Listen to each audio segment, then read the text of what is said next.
Hello everybody, my name is Nerdy Lover and welcome to another episode of our football betting series here on YouTube, Premier League edition.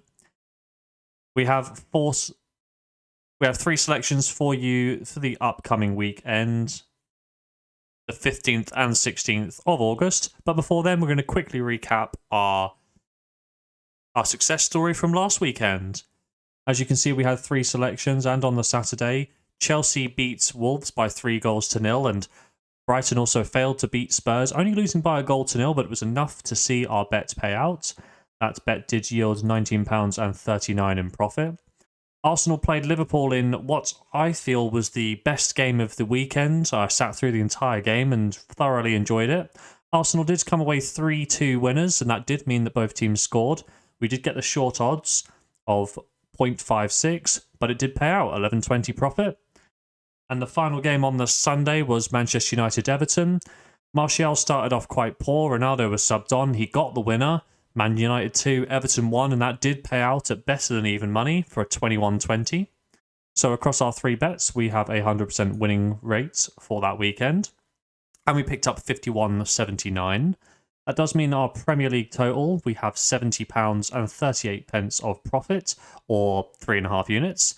And we're sitting at a very comfortable 75% win rate. So without further ado, let's get into the three bets we have lined up for you for this episode. Kicking things off, we have 11th place Brentford hosting 7th place Brighton, and Brentford will be hoping to bounce back from what was a embarrassing 5-1 loss at the hands of Newcastle last weekend. In fact, Brentford have only won one of the last 7 Premier League outings.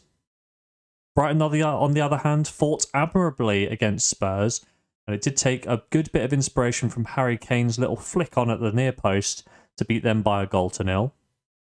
Brighton this season have been a surprise package so far. I knew they were a decent upper mid-table side, maybe reaching to the heights of maybe 8th place in the table. I didn't see this good run of form coming. A couple of weeks ago, they were as high as 3rd place in the table. They have dropped down to 7th now. Brentford have shown solid form at home with the 9th best record in the Premiership, with 2 wins, 1 draw and only 1 defeat. Similarly, Brighton do well on the road with an identical record of 2 wins, 1 draw and 1 loss. And this is good enough for 3rd place in the away form table. Looking at some of the statistics, Brentford have seen over 2.5 goals in 3 of their last 4 games. And for Brighton, this is also 3 in the last 4 games. Brentford score on average 1.8 goals per game from 2.7 key chances created.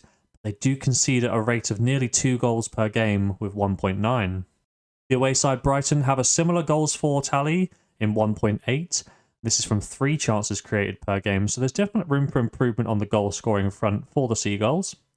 They do have a better defensive record than Brentford though, with 1.1 goals per game. If we do a bit of maths, add this data together, we can see the outcome expected for this game is 3.3 goals. So I don't have any hesitation in taking over 2.5 goals for our first leg of a double here to open up the episode.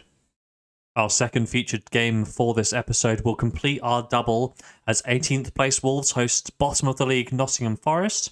As touched upon in the intro, Wolves did fall down to Chelsea by 3-0. And at time of recording, Wolves have yet to appoint a full-time manager, but at this moment in time, who would want that job?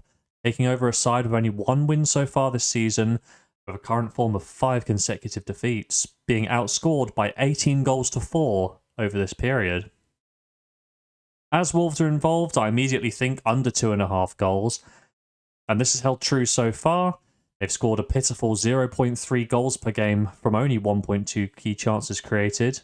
They do concede at a rate of 1.3 goals per game with a somewhat impressive 3 clean sheets despite their bad start. That's been the thing with Wolves though, their defence isn't bad, they just struggle to put the ball in the net. Our visitors today, Nottingham Forest, do concede chances with 2.5 goals against and only 0.8 goals for. When we average out the goals for and against for this game, we're expected to hit at about 2.45 goals for this game. When the line is set at 2.5, we need to be a little bit safe, so I'm going to take under 3.5 goals for this selection, adding that to our 2.5 goals for the Brentford-Brighton game to complete our double and our first full bet of the episode. Featured game 3 and bet number 2 sees 14th place Leeds hosting 1st place Arsenal. Now, despite jumping out to an early lead, Leeds United were overturned by Crystal Palace last match day as they did lose 2-1.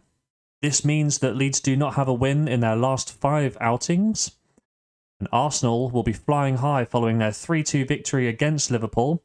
Now, despite being pegged back 2 times, the Gunners went on to score a third goal courtesy of Bukayo Saka's penalty.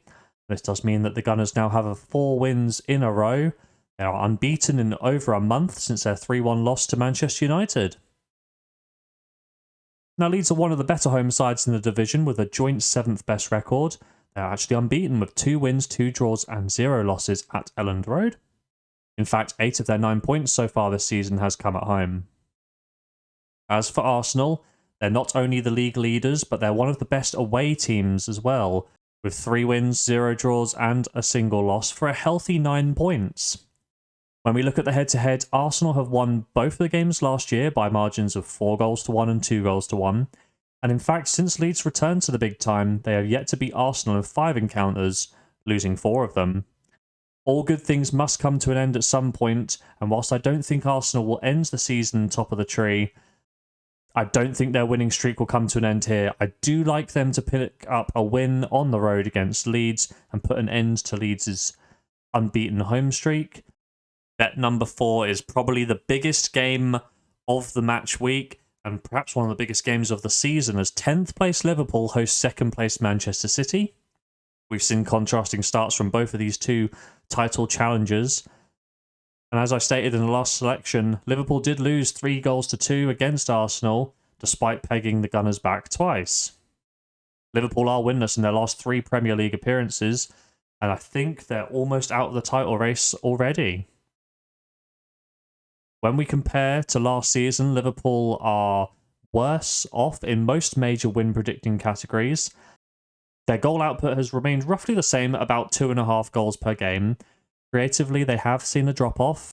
They are only creating 2.8 clear-cut goal-scoring opportunities compared to last year's tally of 3.5.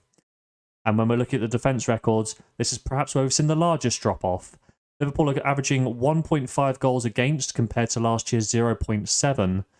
In other words, they're conceding more than double the amount of goals. The away side, Manchester City, are the only unbeaten side left in the Premiership with a record of 7 wins, 2 draws and no defeats. And they continued their good start with a demolition of Southampton by 4-0 in quite comfortable fashion. Compared with last year, Man City are up on most major win predicting categories. When we look at goal scoring, and Manchester City average 3.7 goals per game compared to last year's tally of 2.6. City are creating 4 clear-cut goal-scoring opportunities in the Premiership compared to last year's 3.2. And a little bit like Liverpool, their defence is slightly more leaky, but this number has increased to 1 goal per game for Manchester City compared to 0.7 of last year. So whilst they are less defensively sound, the drop-off is only by 33% and not by over 100% when we look at Liverpool. I'm not sure how relevant the head-to-head record is when you consider this Liverpool team is not to the same standard as they have been over the last 3 or 4 seasons. However, Manchester City are unbeaten in their last 5 league encounters, and I would like to take Manchester City to beat Liverpool at Anfield for a full stake in our final bet of the episode. We're going to jump across back to the spreadsheet to give a quick recap of our thoughts and our predictions for this week. Okay, so there we have it. We have another 3 selections coming to you from the Premiership. And we start things off on the Friday evening, Brighton versus Brentford. We won over 2.5 goals in that particular game. And on the Saturday afternoon, Wolves Forest under 3.5 goals. We get an odds of almost 3-2 here, £20 stake to return, 28.75. We then rein it in a little bit and go for a slightly more conservative bet. We're thinking Arsenal will pick up the win here. Odds of 0.56, a £20 stake to return 11.20. And then finally, perhaps the bumper fixture for this Premiership match week, Liverpool-Man City. We think Man City will have enough about them to pick up the win on the road. And I've actually just read some news about Luis Diaz being out for that match as well. So Liverpool are losing more players through injury, which is only going to benefit Manchester City. Odds of about 4/5, £20 stake to return 16.40. So this weekend coming up, we're going to risk £60 to hopefully pick up 56.35. Will we do so? Well, there's only one way to find out, and that's to tune into next episode. But if you made it to this point in the video, please drop a like down below. My name's been Nerdy Lover, and as always, have yourself a lovely day.